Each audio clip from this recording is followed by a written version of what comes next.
আসসালামু আলাইকুম। মোহাম্মদ ইফতেখার স্বাগত জানাচ্ছি এনটিভির দেশের খবরে। ক্রাউন সিমেন্ট শিরোনাম দেখছিলেন, এবার চলে যাব পুরো খবরে। ঈদের আগে শেষ কর্মদিবসে সকাল থেকে বিভিন্ন মহাসড়কে যান চলাচল স্বাভাবিক রয়েছে, নেই ঘরে ফেরা মানুষের চাপ।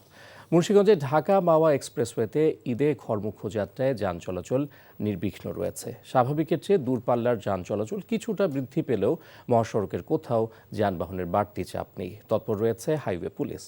ঢাকা চট্টগ্রাম মহাসড়কে যান চলাচল স্বাভাবিক রয়েছে। সাধারণ মানুষের যাত্রা স্বস্তিদায়ক করতে মহাসড়কে নিয়মিত চেকপোস্ট ও টহল দিচ্ছে যৌথ বাহিনী। গাজীপুরে বেশ কিছু কারখানা আগে ভাগেই ছুটি দেওয়া হয়। ঢাকা ময়মনসিংহ ও ঢাকা টাঙ্গাইল মহাসড়কে নেই যাত্রী ও যানবাহনের অতিরিক্ত চাপ। পুলিশের পাশাপাশি কাজ করছে স্বেচ্ছাসেবক দল।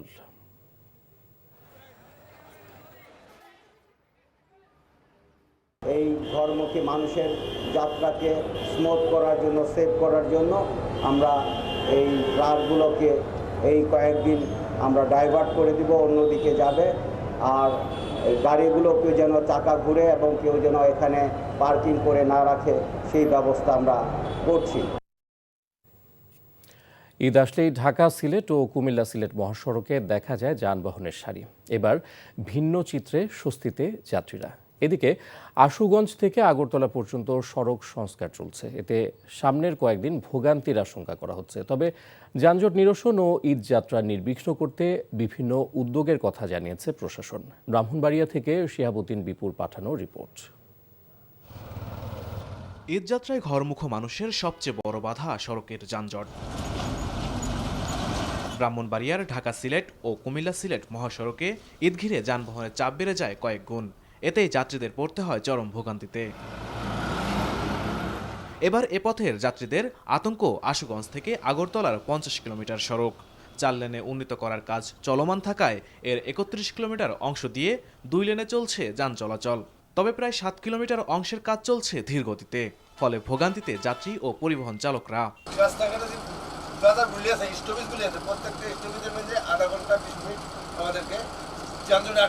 আমরা চাই দ্রুত যাতে যে রাস্তাগুলো কাজ হইতেছে, এই রাস্তাগুলো যাতে দ্রুত কাজ হয়, জনগণের ভোগান্তি যাতে কমে যায়। যাত্রীদের দুর্ভোগ কমাতে 4টি মোবাইল টিম সহ ঈদের 3 দিন আগ থেকেই মহাসড়কে পণ্যবাহী যান চলাচল বন্ধ থাকবে বলে জানিয়েছে হাইওয়ে পুলিশ। 4টে মোবাইল টিম এবং একটা সার্বক্ষণিক চেকপোস্ট কাজ করতেছে। পাশাপাশি বিশ্ব রোড কেন্দ্রিক, যেহেতু আমাদের মূল সমস্যাটা হচ্ছে বিশ্ব রোড কেন্দ্রিক, ওইখানে আমাদের ট্রাফিক ডিউটি আলাদাভাবে 2 পালায় আমরা ট্রাফিক ডিউটি দিচ্ছি। আমরা আশা করছি এবারের ঈদও নির্বিঘ্নে কাটাতে পারবে। তবে রাস্তার কিছু যে সমস্যা আছে এগুলো পর্যায়ক্রমে কেটে উঠবে। ঈদ উল ফিতর ঘিরে নিরাপদ হবে ঈদ যাত্রা, এমনটাই আশা এই পথের যাত্রীদের। NTV news desk.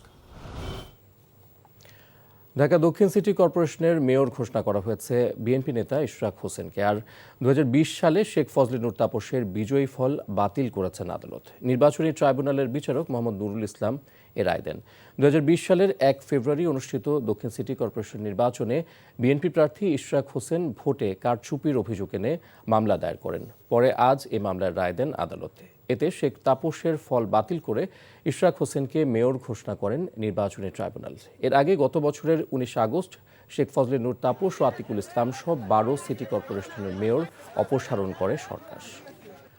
লক্ষ্মীপুরে 3তলা বাণিজ্যিক ভবন সহ 4 কোটি টাকার সম্পত্তি দখলের মামলায় ব্যবসায়ী আনোয়ার হোসেন সহ 41 জনকে গ্রেফতার করা হয়েছে। দুপুরে তাদেরকে লক্ষ্মীপুর আদালতে সোপর্দ করে পুলিশ। এর আগে বুধবার ভোরে লক্ষ্মীপুর পৌরসভার মধ্য বাঞ্ছানগর এলাকার ওই ভবন থেকে পুলিশ অভিযান চালিয়ে তাদের গ্রেফতার করে। পুলিশ জানায়, বুধবার বহিরাগত লোকজন নিয়ে শহরের মধ্য বাঞ্ছানগর এলাকায় সেন্ট মার্টিন কমিউনিটি সেন্টারের ভবনটি দখল করে অভিযুক্তরা। রাতেই ভুক্তভোগী ব্যবসায়ী মোহাম্মদ মাইনুদ্দিন বাদী হয়ে সদর মডেল থানায় স্থানীয় ব্যবসায়ী আনোয়ার সহ 4 জনের নাম উল্লেখ ও অজ্ঞাত 49 জনকে আসামি করে মামলা দায়ের করেন। পবিত্র ঈদ উল ফিতর উপলক্ষে নৌপথে সার্বিক নিরাপত্তায় কাজ করছে বাংলাদেশ কোস্টগার্ড। চট্টগ্রামে দুপুরে কোস্টগার্ডের পূর্ব জোন আয়োজিত সংবাদ সম্মেলনে এসব তথ্য জানানো হয়। চট্টগ্রামের কর্ণফুলী নদীর সদরঘাট, বাংলা বাজার, কর্ণফুলী ঘাট, ব্রিজ ঘাট, কুমিরা ও গুপ্তছড়া ঘাট সহ উপকূলে টহল চলছে কোস্টগার্ডের। একই সাথে কক্সবাজার 6 নম্বর ঘাট ও বিআইডব্লিউটিএ ঘাট, মহেশখালীর আদিনাথ মন্দির ঘাট, কুতুবদিয়ার মগনামা ঘাট, বড়খোপ ঘাট ও দরবার ঘাট সহ গুরুত্বপূর্ণ লঞ্চ খেয়া ও ফেরিঘাটগুলোতে জননিরাপত্তা প্রদানের লক্ষ্যে ঈদ পরবর্তী সময় পর্যন্ত অব্যাহত থাকবে বলে জানায় কোস্টগার্ড।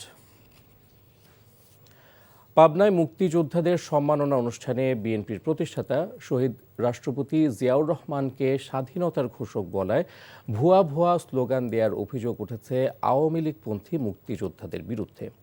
সম্প্রতি এর একটি ভিডিও ভাইরাল হয়। প্রত্যক্ষদর্শীরা জানান, মঙ্গলবার পাবনা শিল্পকলা একাডেমিতে স্বাধীনতা দিবস উপলক্ষে মুক্তিযোদ্ধাদের সম্মাননা অনুষ্ঠানে বক্তব্য রাখেন জেলা বিএনপির সদস্য সচিব অ্যাডভোকেট মাকসুদুর রহমান।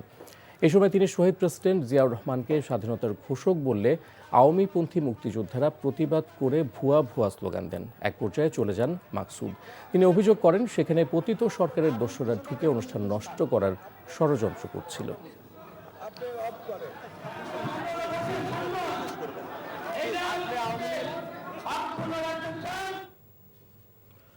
মহান স্বাধীনতা দিবস উপলক্ষে সাভারে বর্ণাঢ্য শোভাযাত্রা বের করেছে বিএনপি। সকালে ভাদাইল এলাকা থেকে শোভাযাত্রা শুরু হয়ে গুরুত্বপূর্ণ বিভিন্ন সড়ক প্রদক্ষিণ করে। পরে সমাবেশে স্বাধীনতার চেতনায় সমন্বিত রেখে বিএনপি নেতাকর্মীদের দেশ গড়ার জন্য ঐক্যবদ্ধ থাকার আহ্বান জানান বিএনপির সিনিয়র নেতারা।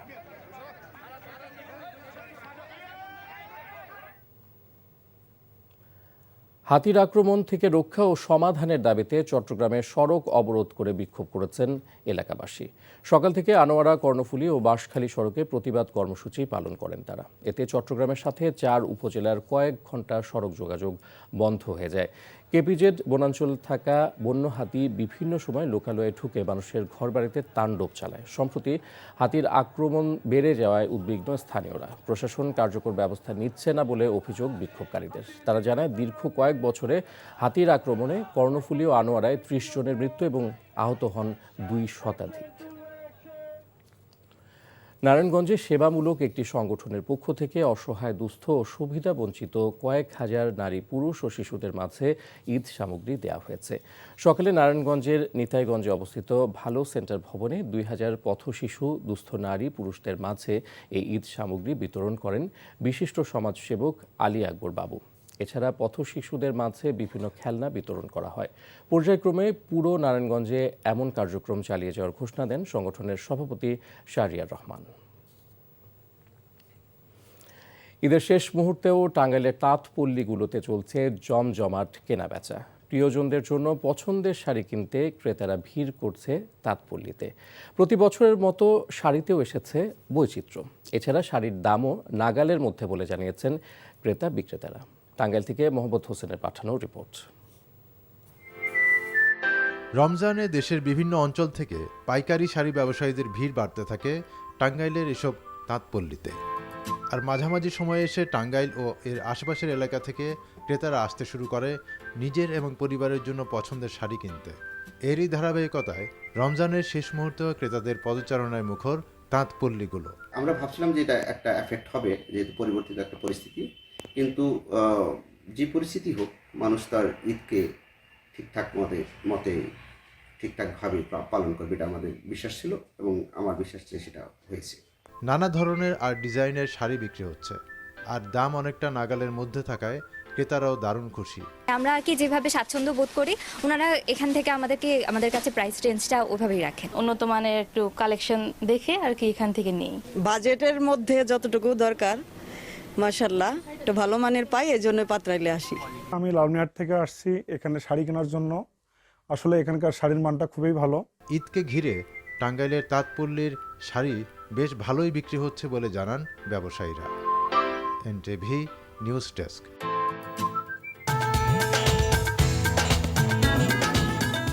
আর এই ছিল দেশের খবরে। এই খবরের ভিডিও সহ আপডেট জানতে ভিজিট করুন এনটিভি অনলাইন www.ntvbt.com। এছাড়াও এনটিভির জনপ্রিয় সব অনুষ্ঠান ও খবরের আপডেট জানতে ভিজিট করুন আমাদের ইউটিউব ও ভেরিফাইড ফেসবুক পেজে। ধন্যবাদ সবাইকে।